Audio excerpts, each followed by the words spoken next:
Bismillahirrahmanirrahim. Ilmu yang tidak bermanfaat ini macam-macam.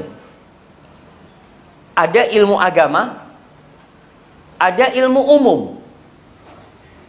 Ada orang yang belajar bertahun-tahun, ternyata ilmunya tidak bisa mendekatkan diri kepada Allah Subhanahu wa ta'ala.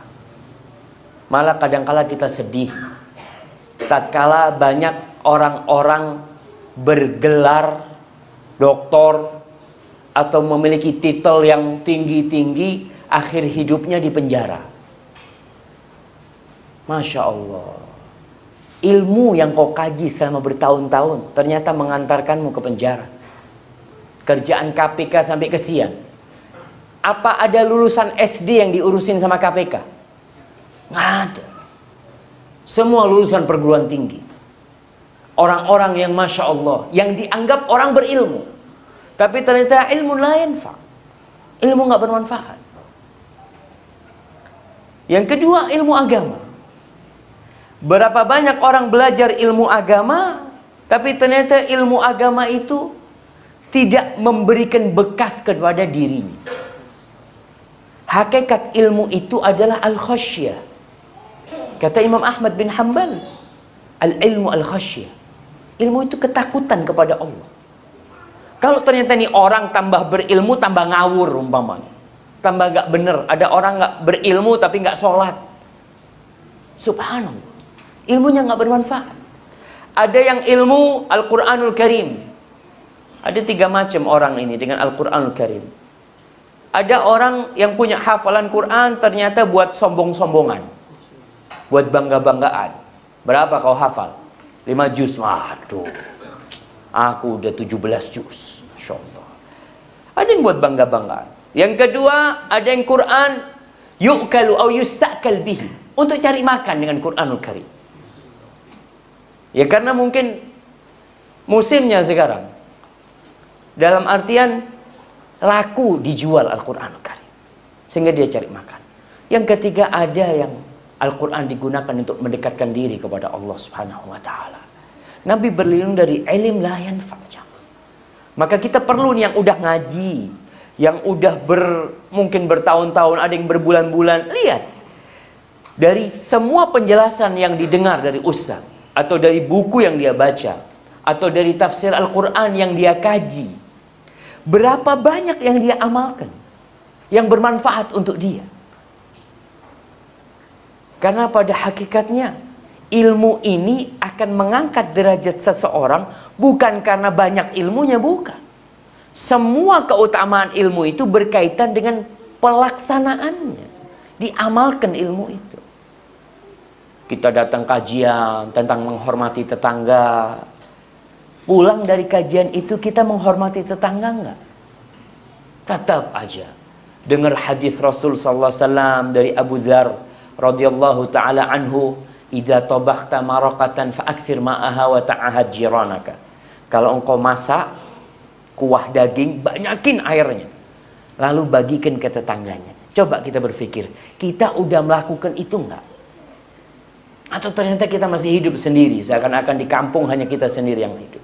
Imam Ahmad bin Hanbal, dari takutnya beliau ilmu yang enggak bermanfaat ini, beliau itu kalau mendengar hadis, Masya Allah, beliau berusaha untuk mengamalkannya. Beliau membaca hadis atau meriwayatkan sebuah hadis bahwa Rasul Sallallahu Alaihi Wasallam pernah bekam, dan beliau memberi tukang bekamnya itu 1 dinar. Masya Allah, 1 dinar ini berapa?